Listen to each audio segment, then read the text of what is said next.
Tonight, talk of a mid-course correction. The president is in Asia, but is still answering questions about what he has to change at home. I'm Russ Mitchell. Also tonight, a major scientific breakthrough. New research on turning ordinary skin into life-saving blood cells. And today he ran in the sun. A rescued Chilean miner who jogged in darkness for 2 months takes to the streets in the New York Marathon.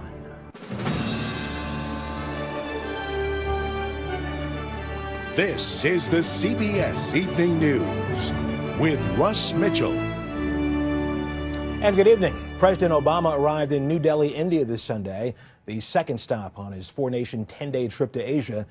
In addition to trying to drum up business for American companies, the president and his family did some sightseeing. But last Tuesday's call for change in Washington was very much on Mr. Obama's mind.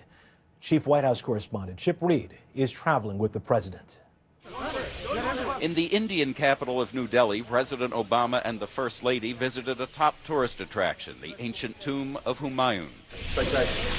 Brief break from a 3-day visit to India, where the president's chief focus is opening this surging economy to U.S. goods to create jobs back home.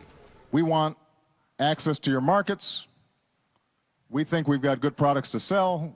Earlier, during a town hall with Indian college students in Mumbai, the president was asked about the intensely sensitive issue of India's longtime arch-enemy. Why is Pakistan so important an ally to America? Memories of the 2008 3-day siege by Pakistani terrorists are still fresh here, an attack that took the lives of more than 160.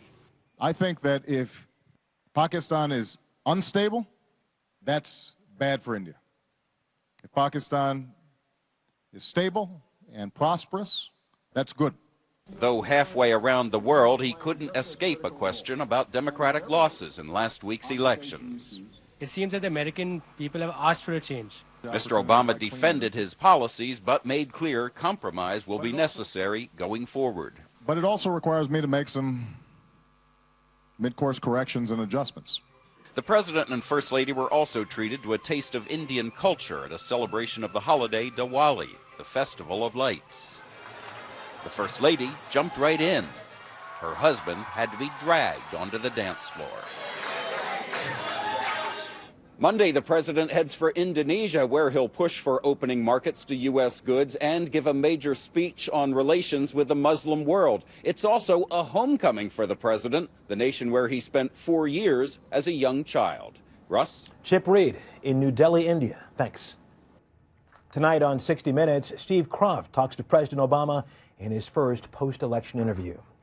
Back in Washington, energized by their success at all levels of government in last week's elections, Republican leaders vowed today to challenge President Obama's health care law any way they can. Jan Crawford has more. After big victories in Tuesday's elections, Republicans are taking aim at one of their first targets, health care. People who supported us, political independents, want it repealed and replaced with something else. We should try to repeal it. We're going to do everything we can to try and repeal and replace this thing. Signed into law this spring, health care is one of President Obama's defining accomplishments. This was the right thing to do.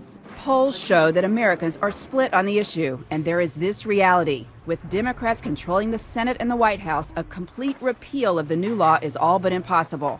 You can't fully repeal and replace this law until you have a new president and a better Senate. So Republicans are pursuing other strategies to battle the health care law, such as blocking funding for the new programs and fighting in the courts. The people's voice is going to be heard. The Constitution is going to be heard and defended and protected. 21 states have sued the Obama administration over health care. They're arguing Congress has no power to force people to buy health insurance. We believe that the mandate that people go out and get insurance or that they face penalties is patently illegal and unconstitutional. And we have chosen to take a stand. Judges have refused to dismiss the main lawsuits in Virginia and Florida, keeping the legal battle over health care brewing as the political battle heats up.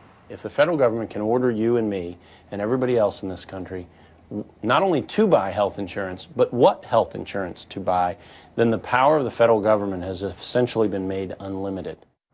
A ruling in the Virginia case is expected by the end of the year. But regardless of what any of these lower courts decide, the fight over health care is probably headed here to the Supreme Court. Russ? Jan Crawford at the Supreme Court. Thank you.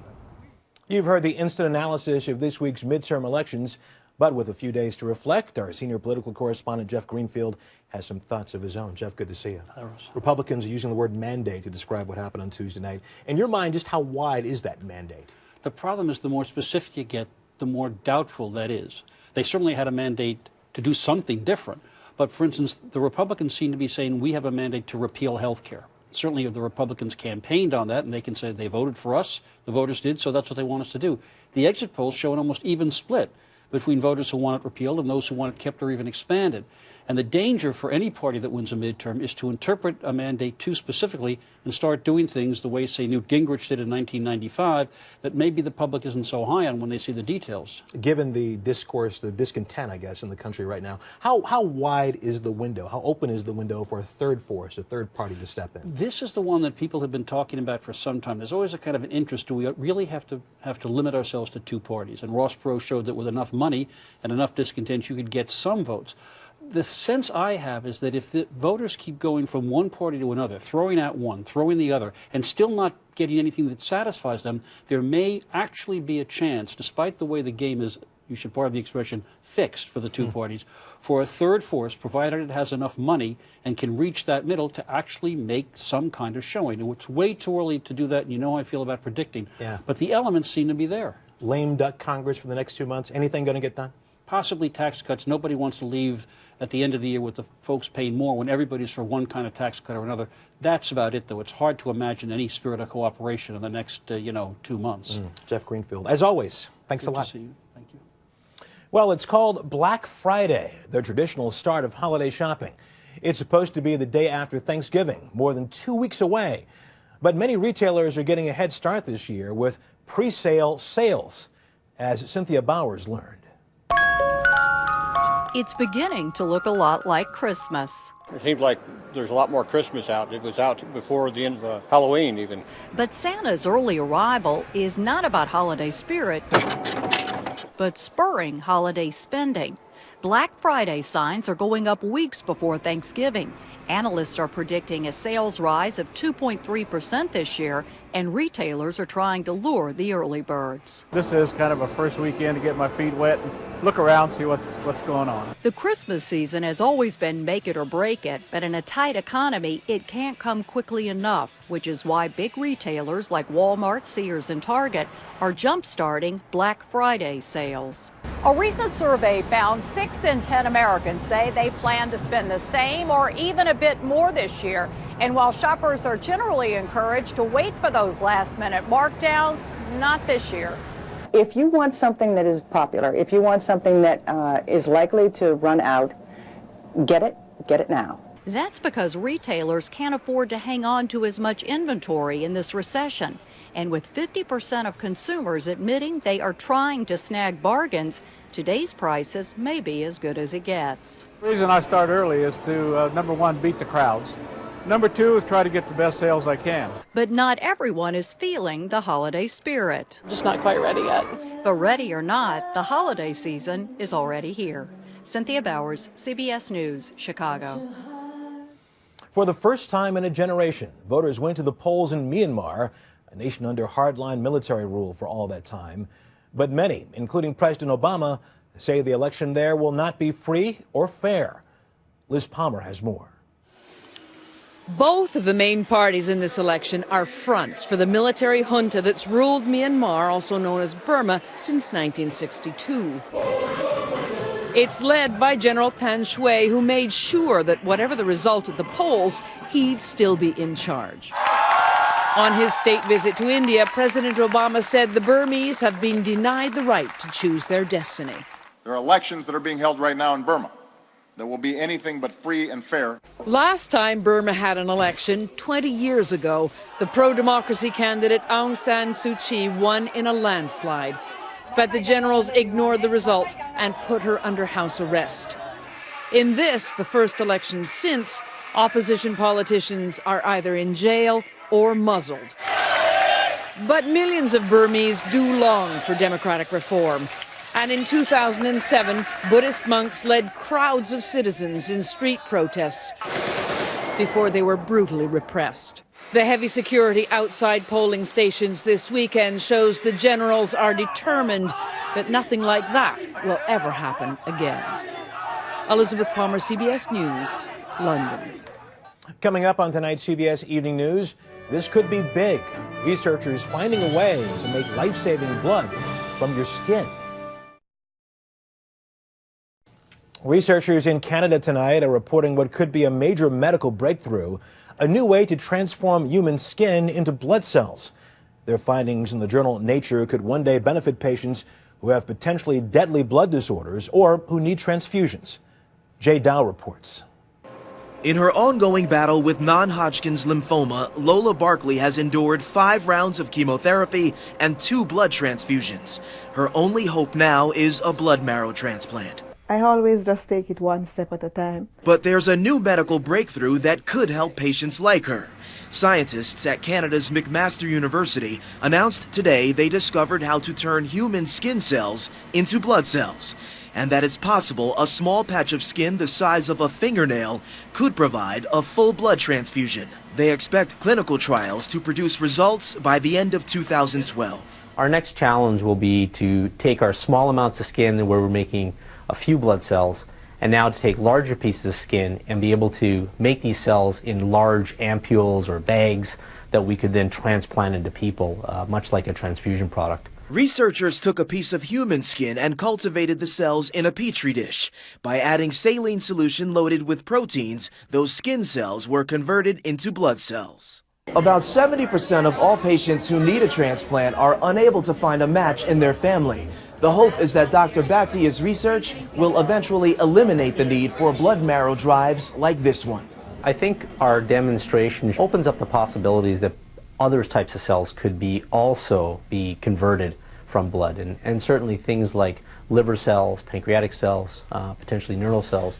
Researchers are excited because this approach avoids the controversial stem cell debate. The promise here is that it avoids a lot of the ethical issues that have really plagued stem cell research, because here you're taking cells that are coming from you. As she waits for a bone marrow donor, and I believe somebody's going to turn up. Lola Barkley remains hopeful and says she'll continue fighting until science catches up with the aggressive lymphoma she's determined to beat.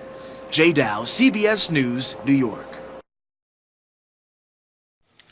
There is only one winning ticket for the almost $129 million jackpot in the latest multi-state Powerball lottery. Who bought the lucky ticket for last night's drawing is not known yet, but we do know it was sold at a store in the Highland Park section of Detroit. Britain's Queen Elizabeth is starting her own page on Facebook beginning tomorrow. Users will be able to follow her activities and send her messages. But one thing you will not be able to do is ask the 84-year-old monarch to be your friend. 2 original 1942 comic book covers are being auctioned this week. A patriotic Superman cover and a Detectives Comics cover with the Joker, Batman's nemesis. They're expected to go for, and this is no joke, $400,000 each. And Apple said today that the end of daylight savings time this morning may have caused a glitch in iPhone repeating alarms triggered by the time change. Apple said affected iPhone users should reset the alarms manually tomorrow. And coming up, he's an underdog marathon runner who really knows what it means to be under. World record holder Haile Gebrselassie announced his retirement after dropping out in the 16th mile of the New York City Marathon today.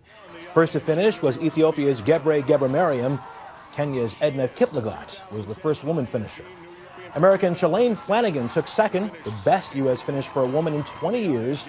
But all eyes were on rescued Chilean miner Edison Pena. It was not easy, but he finished in under 6 hours, beating his own goal. Elaine Quijano has more. For Edison Pena, the journey to the finish line of the New York City Marathon began long before race day. 3 months ago in Chile, Pena and 32 other miners found themselves trapped after their mine collapsed a half-mile below the Earth's surface. In the blackness underground, in stifling 86-degree heat, Edison Pena began running 6-7 miles some days to live. I was running to show that I wasn't just waiting around. I was running to be an active participant in my own salvation. Salvation came 69 days after the accident, and with it, international fame for the 33 miracle miners. Pena, miner number 12, emerged in good health. His life forever changed. With Pena's newfound fame came an invitation to watch the New York City Marathon. But the amateur runner didn't want to stand on the sidelines and instead wanted to join the 43,000 other runners here at the starting line. I was very eager to take on this huge challenge of the New York Marathon. I wanted to show the world that I could run it. Yet Pena remains humble about his ordeal. People say that we're heroes, but I don't think we are. It's just what destiny had in store for us. And destiny is now presenting new opportunities. Pena appeared on The Late Show with David Letterman and showed off his love of Elvis, the music he listened to during his runs in the mine. His trip to New York included a visit to the Empire State Building to take in the view 1,000 feet up and a world away from life underground. Yet it's the running Pena hopes people remember. I want to motivate people, and I want to convince them that they can do what they set out to do in life.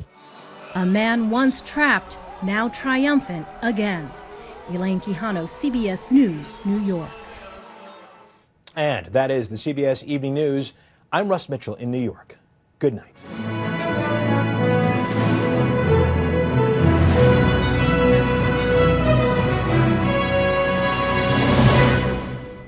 On television, online, and on the go. CBS News, the most powerful reporting anywhere.